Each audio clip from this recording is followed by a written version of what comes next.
যাকে 2 বছর ধরে ভালোবেসেছি তাকেই বিয়ে করেছি। সুখে দুঃখে 2 বছর অতিক্রম হলো। সে আমাকে সকাল বিকাল বলতো শুধু তোমাকেই ভালোবাসি। আমিও আর কি, সুখে থাকলে ভূতে কিলায়। হঠাৎ করেই মাথায় বুদ্ধি আসলো যে জামাইকে একবার পরীক্ষা করে দেখা যাক। যেই ভাবনা সেই কাজ। আমার বান্ধবীর কাছ থেকে তার ফেক আইডিটা নিলাম। ভয়েস চেঞ্জ করার অ্যাপ ডাউনলোড করে কিভাবে ভয়েস চেঞ্জ করতে হয় সেটা বান্ধবীর কাছ থেকে খুব ভালো করে শিখে নিলাম। বান্ধবী বারবার জিজ্ঞেস করলো কেন? আমি তখন বললাম না এমনি, ওই আর কি, খুব তো বলে ভালোবাসি ভালোবাসি, একটু বাজিয়ে দেখবো আর কি। পরীক্ষা নেওয়ার আগে আমি ভেবেছিলাম আমি হেরে যাব, কারণ গত 4টা বছর ধরে আমার প্রতি তার ভালোবাসা দেখে আমি সত্যি ভীষণ মুগ্ধ। তো বান্ধবীর আইডি থেকে তাকে ফ্রেন্ড রিকোয়েস্ট পাঠালাম। 2 দিন হলো অ্যাকসেপ্ট করে না। আমি তো সেই খুশি। 2 দিন পরে আমার স্বামী আমাকে জিজ্ঞেস করছে, আচ্ছা বিথি নামের কোনো ফ্রেন্ড আছে তোমার? আমি বললাম কই না তো।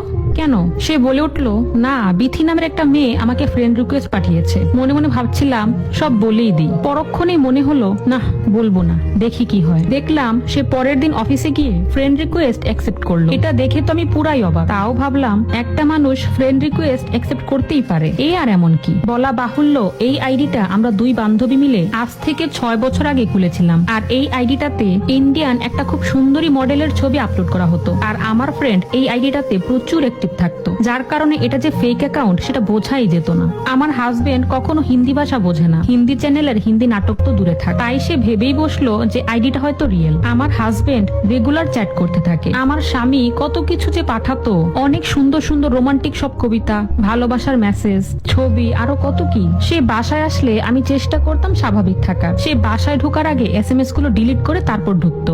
আর বিথিকে বললো রাতে যেন কোনো প্রকারের SMS না যায়, কারণ তার বড় ভাই নাকি তার সাথে থাকে। ভাই যদি জানে যে সে কোনো মেয়ের সাথে কথা বলে তাহলে নাকি তার ভাই খুবই কষ্ট পাবে। সেদিন আমি ভালোই অবাক হয়েছিলাম। সে নিজের বউকে ভাই বানিয়ে দিল। এই ফেক আইডিটা যেহেতু বিথি আর আমরা দুজনেই নিয়ন্ত্রণ করি, দুজনেই দুজনের মেসেজ দেখতে পারতাম। আমি যখন আমার স্বামীর সাথে কথা বলতাম তখন খুব সাবধানতার সাথে ভয়েস চেঞ্জার অ্যাপ দিয়ে নিজের ভয়েসটাকে চেঞ্জ করে তারপর সেটাকে সেন্ড করতাম, যেন আমার স্বামী কিছুতেই না বুঝতে পারে। আর কথাগুলো পুরান ঢাকার স্টাইলে বলতাম।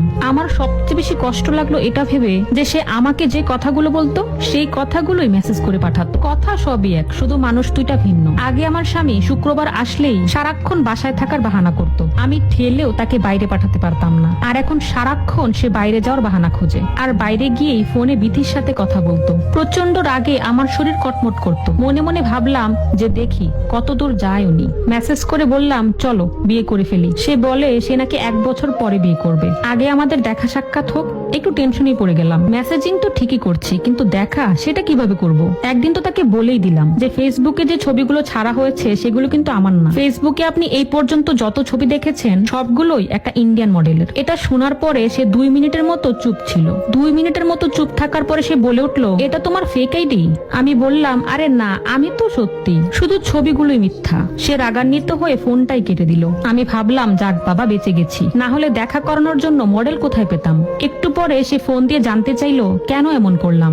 আমি বললাম আমার ভয় লাগে ফেসবুকে অন্য সবার মতো করে ছবি ছাড়তে, যদি কেউ খারাপ কিছু করে ফেলে। এখন তো ছবি দিয়ে কত মানুষে কত কিছু করে বেড়ায়, আমার ভয় লাগাটা স্বাভাবিক নয় বুঝি? সে হেসে ফেললো আর বলল, কি যে বলো, সারা দুনিয়ার মানুষ ছবি ছাড়ছে, আর তুমি কোথাকার কোন সেলিব্রিটি যে তোমার ছবি নিয়ে মানুষ এটা সেটা করবে? বোকা মেয়ে, এখন তুমি তোমার রিয়েল পিক দিবে। আমি বলে উঠলাম না, দেখা করতে গেলে নিজেই দেখিয়ে নিয়েন। সে তো মহা খুশি, কারণ সে অনেক দিন থেকে আমাকে বলছে, কিন্তু আমি রাজি হই না। আজ নিজে থেকেই বলে দিলাম। ফোনটা রেখে দেবার পরে প্রচন্ড টেনশনে পড়ে গেলাম। মুখ ফুটেতে বলেই ফেললাম, এবার কি করব? কাকে দেখা করাবো? কাউকে বলতেও লজ্জা লাগছিল। আর সে তো মোটামুটি আমার সব ফ্রেন্ডকেই চিনে। হঠাৎ করেই মনে পড়লো ছোট থেকেই আমার বেস্ট ফ্রেন্ড রিমার কথা। ক্লাস 7-এ ওঠার পরে চিটাগাঙে তার ফ্যামিলি শিফট হয়। তার কথা আমি আমার হাজবেন্ডকে অনেকবার বলেছি, কিন্তু আমার হাজবেন্ড কখনোই তাকে দেখেনি। সে আমার ফেসবুকের ফ্রেন্ড লিস্টেই ছিল। আমি তাকে জিজ্ঞেস করলাম, তুই ঢাকা আসবি কবে? সে বলল, আসবো নেক্সট মান্থে। তুই দেখা করবি কবে? আমি তাকে ডেট জানালাম।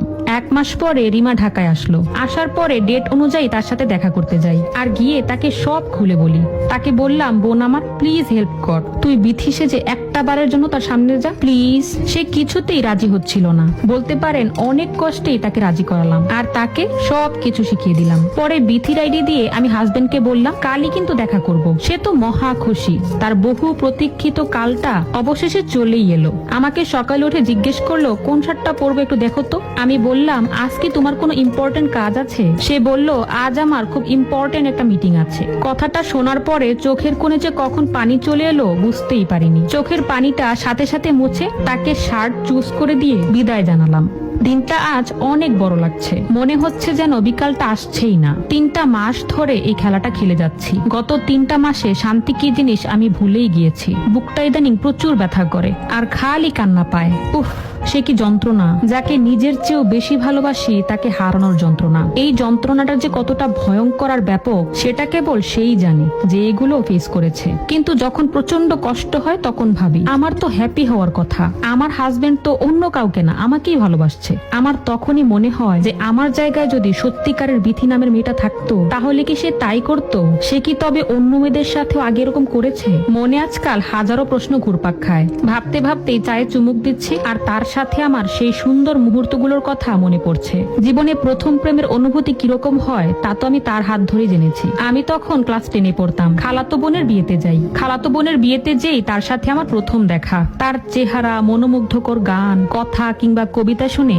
যে কেউই তার প্রেমে পড়তে বাধ্য হবে। সে কিন্তু ভীষণ মিশুক স্বভাবের। সে আমাকে কি বলে প্রপোজ করেছিল জানেন? বলেছিল, তুমি কি আমার পথ চলার সাথী হবে? আমি তো প্রচন্ড অবাক। ছেলে বলে কি? আমি তো তার সম্পর্কে তেমন কিছুই জানি না। আমি তাকে বললাম, দেখেন, দুষ্টুমি করার কিন্তু একটা লিমিট থাকে। সে বলল, সত্যি বলছি, আমি তোমাকে ভালোবেসে ফেলেছি। তোমার যতদিন লাগে তুমি সময় নাও, তাও আমাকে রিজেক্ট করে দিও না প্লিজ। আমি কিন্তু ভীষণ কষ্ট পাবো। তুমি সময় নাও, আমার সম্পর্কে জানো, বোঝো, তারপর না হয় সিদ্ধান্ত নিও। তার কথায় জাদু ছিল। ফোন নাম্বারটা দিয়ে চলে আসলাম। তারপর থেকেই শুরু হয় তার সাথে আমার কথা বলা। সে আমাকে প্রচন্ড মিষ্টি মিষ্টি কথা বলতো আর খুব সুন্দর সুন্দর কবিতা এবং গান শোনাতো। এরকম করতে করতেই 2টা বছর কেটে যায়। কেন জানি না তাকে প্রচন্ড ভালো লাগতে শুরু করে। তার মধ্যে কিছু একটা তো ছিলই। যখন কলেজে উঠলাম সে প্রায়ই আমাকে নিয়ে দূরে ঘুরতে যেত। তবে আমাদের মধ্যে কখনোই খারাপ কিছু হয়নি। তার সাথে সময় কাটাতে আমার ভীষণ ভালো লাগতো। একদিন ব্রিজে ঘুরতে গেলাম। বলা নেই কওয়া নেই হঠাৎ করেই সে হাঁটু গেড়ে বসে এত পাবলিকের সামনে পকেট থেকে একটা ছোট্ট গোলাপের কলি আর একটা চকলেট বের করে আমাকে বলে বসলো, তোমাকে প্রচন্ড ভালোবাসি কলিজা,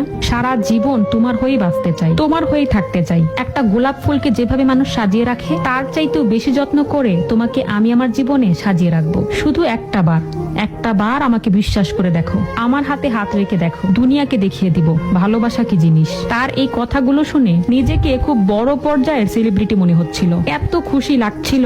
তারপর তো বলেই ফেললাম, হ্যাঁ, আমিও তোমাকে প্রচন্ড ভালোবাসি কলিজা। তুমি রেখে দিলে আমি সারা জীবন তোমার হয়েই থেকে যাব, সারা জীবন তোমার হাতটি ধরেই বেঁচে থাকতে চাই। এভাবেই কাটতে থাকলো আমাদের জীবনের সবচাইতে সুন্দর মুহূর্তগুলি। এই 2টা বছর আমাদের হাজার হাজার সুখের মোমেন্ট ছিল, যেটা বলে শেষ করা যাবে না। আর তার জবটা হওয়ার পরে প্রথম মাসের স্যালারি পেয়েই তার সাথে রেস্টুরেন্টে খেতে গেলাম। সেদিন আমার হাত 2টা শক্ত করে ধরে বলে, সারা জীবন আমার সাথে থাকতে পারবে তো?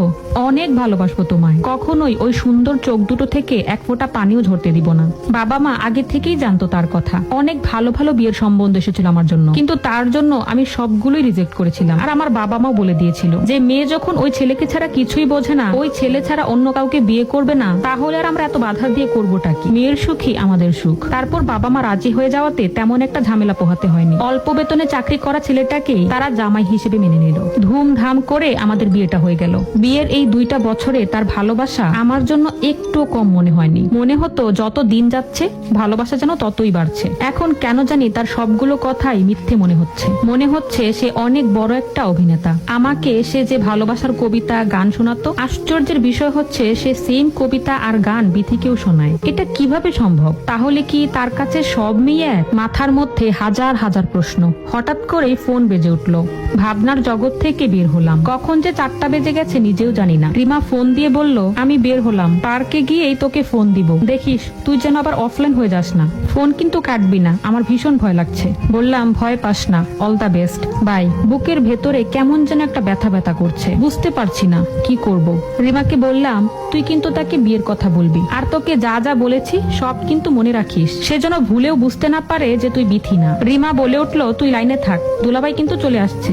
এই যে আমার বান্ধবী রিমা কিন্তু খুবই সুন্দরী, আর আমার স্বামী তো তাকে দেখে একদম ফিদা। সে রিমাকে বলে উঠলো, ভালোই করেছো, ফেসবুকে একটাও ছবি দাওনি, দিলে সবাই তোমাকে ভালোবেসে ফেলতো। ওহ, তুমি এত সুন্দর কেন? আমি আমার এই জীবনে তোমার চেয়ে সুন্দরী মেয়ে আর দেখিনি। মানুষ এতটা সুন্দর কিভাবে হতে পারে? উফ, কেমন যেন চোখ ধাঁধানো সুন্দর। সুবহানাল্লাহ। যাক, ফেসবুকে ছবি না ছাড়াতে খুবই ভালো হয়েছে। আমিও চাই না আমার ভালোবাসার মানুষটাকে অন্য কেউ দেখুক। আমার ভালোবাসার মানুষটা কি এতই সস্তা নাকি? হ্যাঁ, এই ছিল সূচনা পর্ব। এরপর সে আস্তে আস্তে তার ভালোবাসার কথা বলা শুরু করে দিল। রিমা তাকে জিজ্ঞেস করলো, আচ্ছা আমি তোমার জীবনের কততম ভালোবাসা? সে বলল, প্রথম ভালোবাসা। তারপর রিমা বিয়ের কথা তুললো, বলল, এখন তো আমাকে দেখেছো, আমাকে তোমার খুবই ভালো লেগেছে, যেটা বুঝতে পারছি। তোমাকেও আমার খুব ভালো লেগেছে। এবার বিয়েটা কবে করছো বলো? বিয়ের কথা শুনে সে যেন কেমন একটা ধাক্কা খেলো, আর বলল, সে 5 বছর পরেও করা যাবে, কারণ এখন আমার বড় ভাইয়ের বিয়ে হয়নি। তার আগে আমি কিভাবে বিয়ে করে ফেলি বলো? রিমা বলে উঠলো, ওরে বাবা, 5 বছর? 5 বছর তো আমার ফ্যামিলি জীবনেও মানবে না। যা করার তাড়াতাড়ি করতে হবে। সে শুধুই কথা ঘুরাচ্ছিল।